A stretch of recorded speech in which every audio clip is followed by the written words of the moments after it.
When Srila Prabhupada came to Boston, he came by a cargo ship, which is a pretty simple form of technology.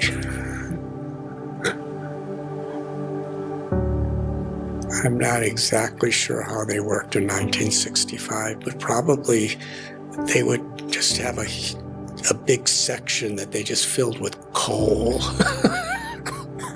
And they'd shovel the coal into a fire, and the fire made some sort of like a little engine work and move the ship forward.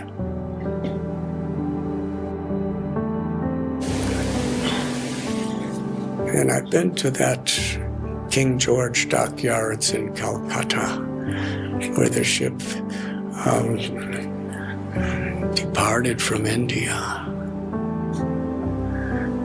And I was there some years ago.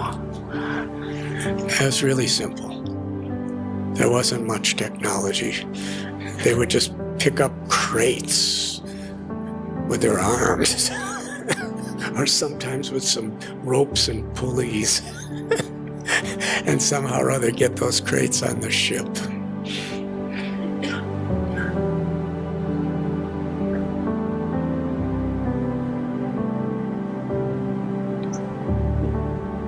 He had never been on an airplane in his life. He was about 71 years old when he boarded his first airplane from New York City to San Francisco. And in his lectures, Srila Prabhupada would talk about what an amazing experience. But he would explain it amazing how Maya works. Because he was seeing all these houses and people so tiny, small size.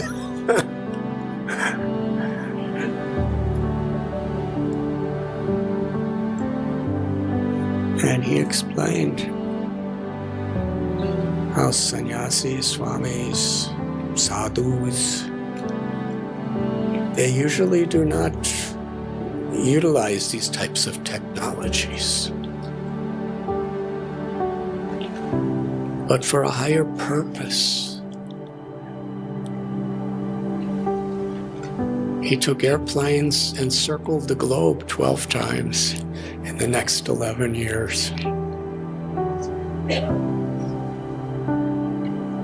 Rupa Goswami was writing his books in Vrindavan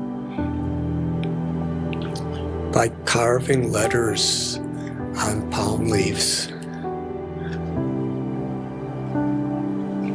Srila Prabhupada was in the same place at the Radhanath temple, and he was typing with a manual typewriter. And later on, after he came to America, somebody gave him an electric typewriter. This was considered really high-tech, an electric typewriter.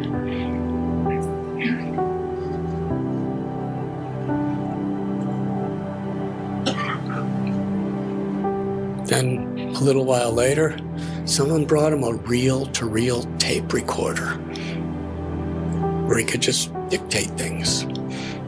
And then after some time, they brought him a dictaphone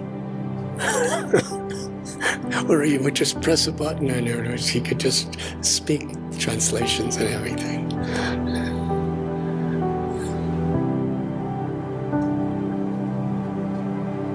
And Srila Prabhupada marveled at how if we have the right motivation and the right purpose, if we have a pure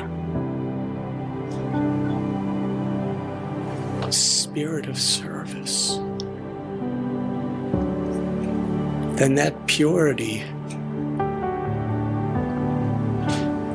can be expressed in glorious ways through very, very, very complex technologies.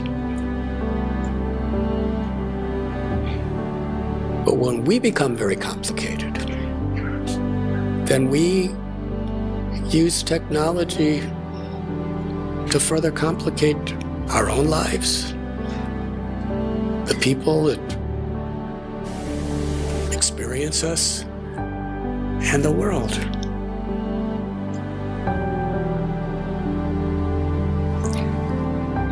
But if we're tuned into this very simple principle of kindness, compassion, love, the love of the soul, then we could spread, express, and amplify these simple divine principles through this complex technology. Generate by AI.